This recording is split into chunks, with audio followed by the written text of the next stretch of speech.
Kinumpirma ni House Committee on Legislative Franchises Chairperson at Negros Occidental 4th District Representative Jeffrey Ferrer na mapag-uusapan sa isasagawang pagpupulong ng komite ang issue sa solar energy firm ni Batangas 1st District Representative Leandro Legarda Leviste.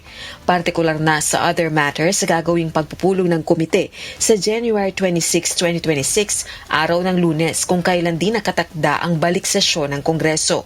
Kasunod ito ng ulat na pinapatawa ng 24 billion pesos na halaga ng multa ang Solar Philippines o kumpanyang itinatag ni Congressman Leviste dahil sa pagpalyang i-produce ang committed na kuryente sa pinagkasunduang timeline.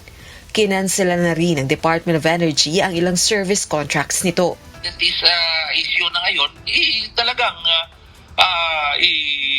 ilagay ko yan sa other matters muna because hindi yan part ng agenda.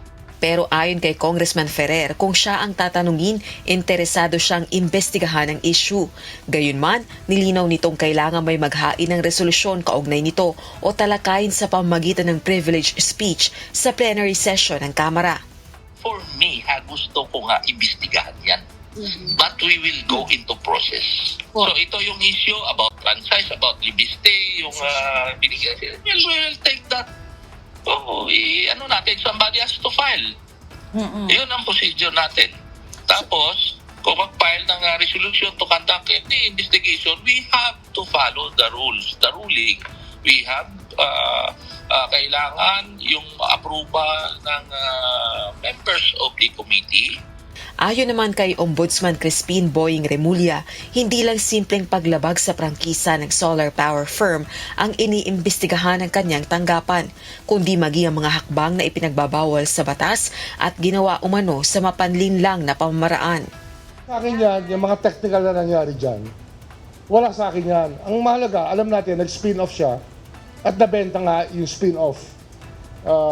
Na hindi, sabi ko nga, hindi pwedeng gawin directly, hindi mo pwedeng gawin indirectly. Again. Di ba? Nag-spin-off ka ng kumpanya. Meron kayong kontrata. Yung kumpanya mo, tsaka yung spin-off mo. Tinali mo na yung kontrata. Siyempre, magkaka-value yung spin-off mo. Ano tawag doon? All of these contracts are all vetted by the DOE and approved by them. It goes into the energy mix of the Philippines. It goes into the projection of our country's energy needs. Pag niloko-loko mo lang yan, pag hindi mo inayos, paano tayo? Sa kanya namang social media post, iginiit ni Congressman Leviste na may nasa likod umano ng mga pag-atake sa kanya, kabilang na ang DPWH contractors na tinatamaan ng mga inilalabas niya. Dagdag pa nito, ang mga taong dapat imbestigahan ay may impluwensya niya sa mga nag-iimbestiga. Rosa Licoz, UNTV News and Rescue. Diyos ang aming sandigan, serbisyo publiko ang aming pinahahalagahan.